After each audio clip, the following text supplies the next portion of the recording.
How about you? I'm Hank. Welcome to Hamiltonville Farm. I got my buddy Bob with me today. How's it going, buddy? All right. Listen, he was stay for one meal and man put you to work. I know. He was passing through and he's like, you wanna grab chow? And I was like, only if you help me build a greenhouse.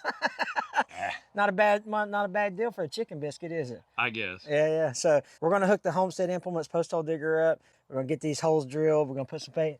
Anyway, so we're gonna get this whole thing done in this video. So I hope so anyway. Oh, it'll be a piece of cake. Yeah, anyway, so you gotta stay around.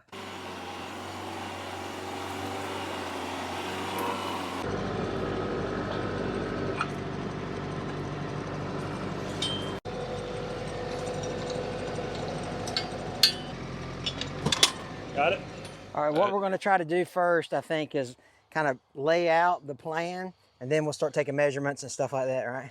Well, just get everything cleaned up, figure out our cornerstone, or our first corner. Yeah. Lay out the line, then we'll know where the second wall goes. We get these holes drilled, put these posts back in, and put her together.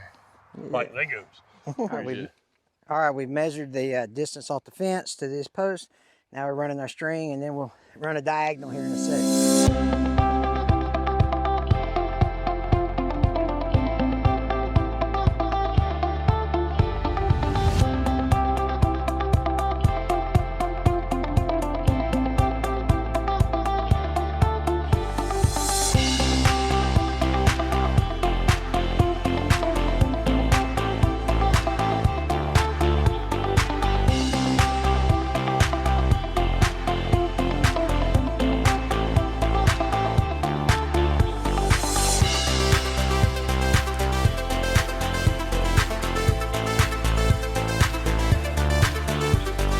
This will be our foundation, our cornerstone wall, our right. starting point, whatever, and then we'll make sure everything's square off of this line.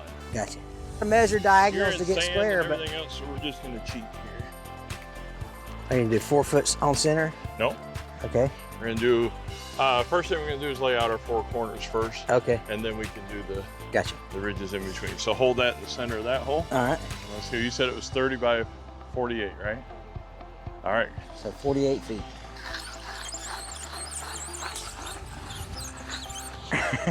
I got the easy part. Every carpenter knows there's 2 ends to a tape measure. Guess which end Hank's got?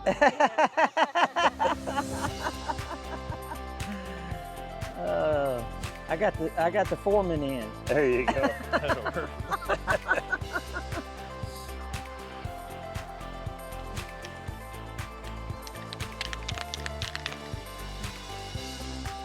Yeah, just enough to get it recognizable.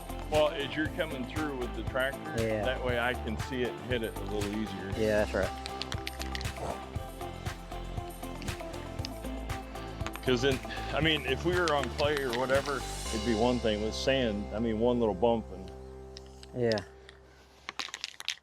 All right, we got some pieces of copper wire, and you just kind of hold it loosely in your hand so it swings freely when you walk. We're looking for water lines, by the way, is what we're doing. I can feel them starting to pull together right here. There you go. See how they cross right there? There's water under there, and you can see the pipe comes out this way. So the reason why we got the divining rods or winnowing rods is because we're going to look for water before we dig over here. All right, witchy woman. Come on, Hank, she's divine. All right, so she's going to do the whole find the water thing here.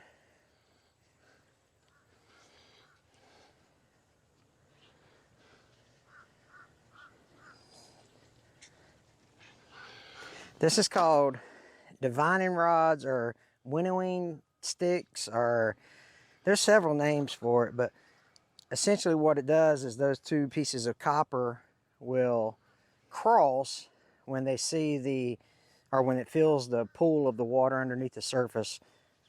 I mean, that's the basic explanation for it. There's some science behind it, I'm sure, but we'll have to ask Dr. Fauci about that.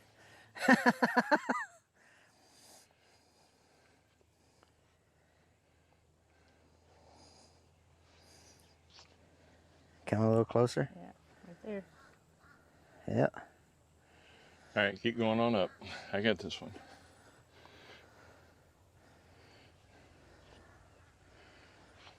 So it's that, just one. Yep. All right, so. We suspected there was a line that went that way. Yeah. And it's Right. and it's real easy. What we'll do is use the tractor on all these, and since these two are questionable, we'll just post hole dig these by hand. Right. In sand, it'd be dirt simple. Okay. All right.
Because that's what I was saying. The first thing you need to do.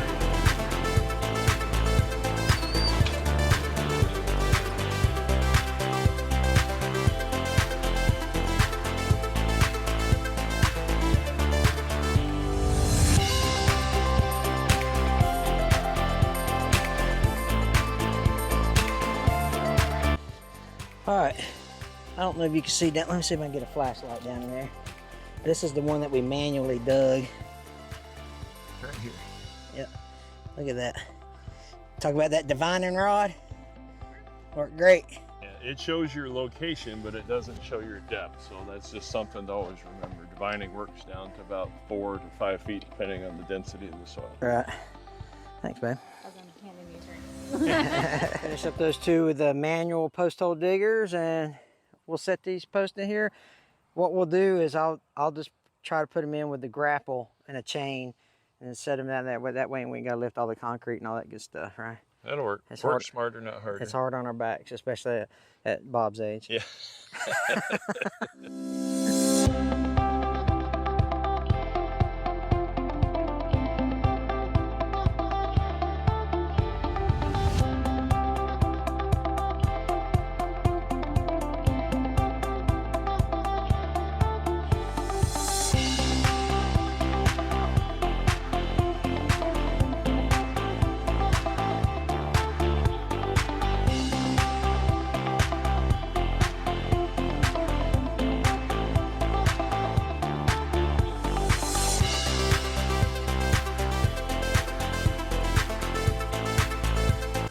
All right, so what we've done is we run a string down through here, and we're trying to get the tops of these posts kind of somewhat on the same slope.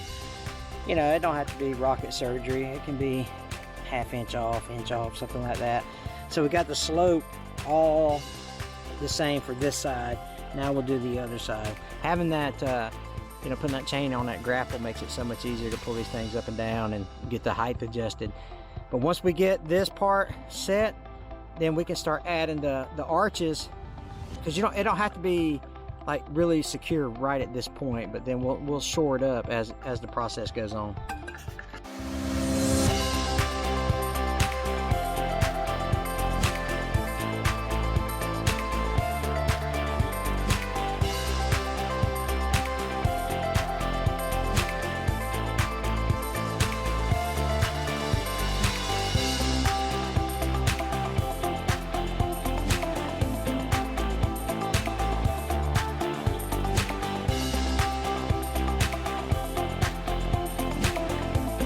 All right, so we've got the bases put in. We're missing 3 of the coupler pieces, so we'll go back and look for some of this. So we're going to start building the first arch now, and then we've only got 13 arches to build, so it shouldn't take a couple hours. All right, so we made a slight miscalculation, right? All these holes are about 4 foot too close together. This is we did 30 feet, should have been 34. If you look at that arch over there is on the post on that side. This side, but you're talking about measure twice, cut once. That's what we should have done, and we just kept saying different 30 something widths, and we messed up. So now we got to drill new holes which is no big deal. Just it's time consuming. We moved them over 4 feet, so we got them out of these holes, put them in this hole. It was a 45-minute mistake. And hard on your back. Those concrete things those concrete pylons are heavy. What we've done is we've got all the posts level across the top. We used a string, put the slope. You've seen that in the video. And then we laid out all the pieces of the arches. So now we got to figure out what's the best way to set these arches. Do we assemble them first, then set them up? Do we do them piece at a time? We'll figure it out. After the second, third one, we'll have a good system going on. But should be able to get it up pretty quickly and get it.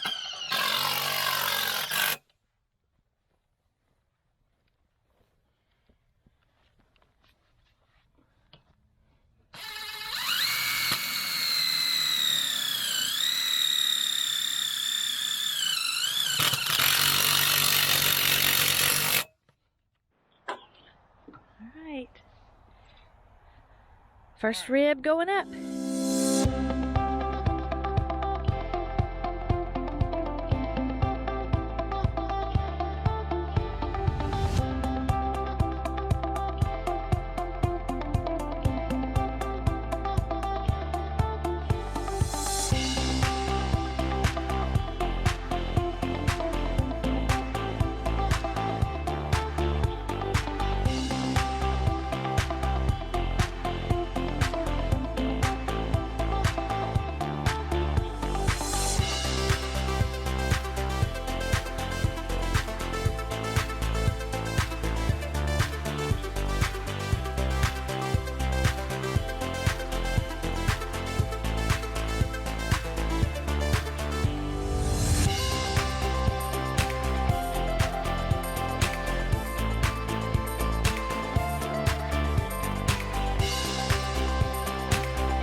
All right, so we got the horizontal stabilization going across on this side and that side.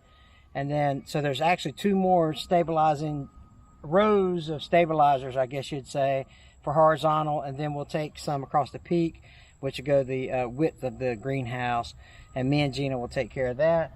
And then we'll get all the base concreted in, and we'll be done. So anyway, we appreciate you guys tagging along. Thanks for helping me. I appreciate it. Just a word of warning to all you viewers: show up for a biscuit and you end up working 2 days. We'll put you to work. Hey, it's worth listen, it. I'm not shy about asking people for help. No, it's fun. Yeah, so we got this going on. I appreciate you guys watching. Take care. God bless.